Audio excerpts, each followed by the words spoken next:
Hello everyone and welcome back. Today we are tackling a fascinating bit manipulation problem commonly found in coding interviews, finding the maximum XOR of two numbers in an array. We will solve this using the Trie data structure. Here is the problem.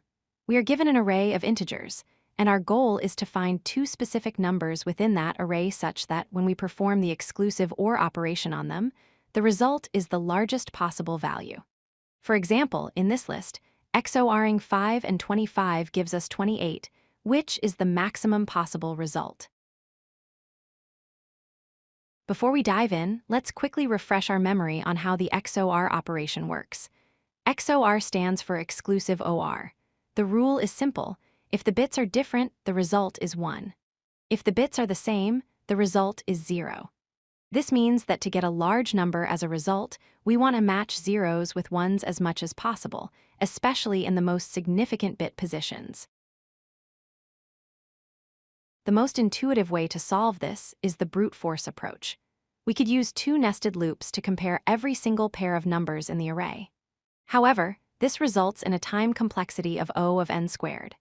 If the input array has 100,000 elements, this approach performs 10 billion operations, which will definitely result in a time limit exceeded error. To optimize this, we need a way to look up the best matching number faster than checking everyone else. We can use a Trie or Prefix Tree. We convert every number into its 32-bit binary string representation and store these strings in the Trie. Each node in our tree will have at most two children, a 0 and a 1. Let's visualize this. Here we have the number 3, which is 0, 1, 1 in binary, and the number 5, which is 1, 0, 1. Notice how they share a path from the root initially if the bits are the same, but branch out when the bits differ. By storing numbers this way, we can traverse bit by bit from the most significant bit down to the least significant bit. Now for the core logic. To maximize the XOR result for a given number x, we use a greedy strategy. As we traverse the bits of x for each bit, we ideally want to go in the opposite direction in the trie. If the current bit is 0, we desperately want to find a path that starts with 1.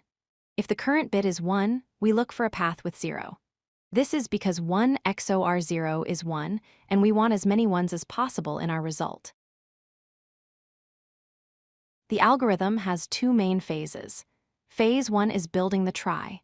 We simply iterate through every number in our input array, convert it to its binary form, and insert it into the trie.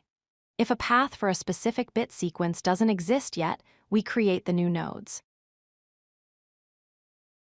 Phase 2 is the query phase. We iterate through the numbers again. For each number, we treat it as a candidate and walk down the trie. At every step, we check, does the opposite bit child exist? If yes, we go there and add that bit's value to our running total because that gives us a 1 in the XOR result. If not, we are forced to go to the same bit child, contributing a 0 to the result. Here is the logic structure. We define a trie node with an array of two links. The trie class has an insert function to build the tree and a getMax function to perform the greedy query. The main function simply calls insert for all numbers and then calls getMax for all numbers, tracking the highest value returned. Let's analyze the performance. Since we are iterating through the array and performing operations based on the number of bits, which is fixed at 32 for integers, our time complexity is effectively O of n. The space complexity is also proportional to n. As in the worst case, we create 32 nodes for each number. This is a massive improvement over the n-squared approach. To summarize, the brute force method is too slow for large inputs.